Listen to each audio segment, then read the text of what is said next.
반갑습니다. 저희가 임상심리사 2급 이제 이상심리학을 같이 이제 공부를 하게 됐는데요.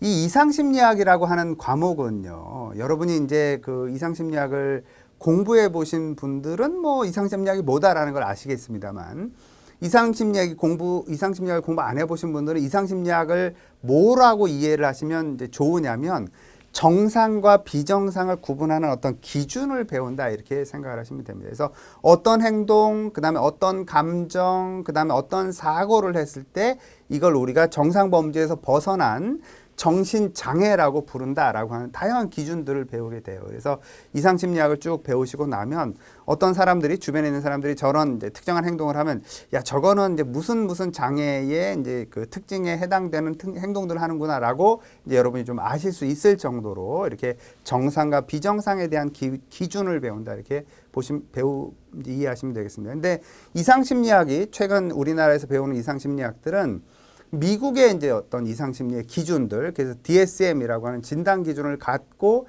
이상심리를 배우게 되니까, 그래서 제가 중간중간에 계속 DSM 진단 기준에 따르면, 그리고 DSM 그 진단 기준에 뭐 이제 어떤 요소들에 뭐에 해당이 된다, 이제 이렇게 이야기를 해서 설명을 드릴 겁니다. 이제 여러분이 그러니까 임상심리사 시험에 있어서 이 이상심리학이 왜 이제 좀 중요하게 생각을 하셔야 되냐면, 우리가 이제 필기 시험에서만 이 이상심리학이 이제 중요하게 다뤄지는 것이 아니라 나중에 이제 실기에 있어서도 이 사람을 우리가 어떤 장애군으로 볼 수 있을 것인가라고 하는 이런 것들이 이제 이상심리적 베이스가 충분히 있어야 이제 어떤 그 실기 시험에서도 좀 좋은 그런 응답을 할 수 있기 때문에 여러분이 이 이상심리학을 공부할 때 뭐 필기 시험만 위해서 공부를 한다 이렇게 생각하시면 좀 안 되고 실기에서도 좀 중요한 그런 비중을 차지하기 때문에 좀 이렇게 잘 공부해야 되겠구나 이런 마음으로 공부를 하시면 뭐 어렵지 않게 공부하실 수 있는 그런 과목이다 이렇게 생각하시면 되겠습니다. 그래서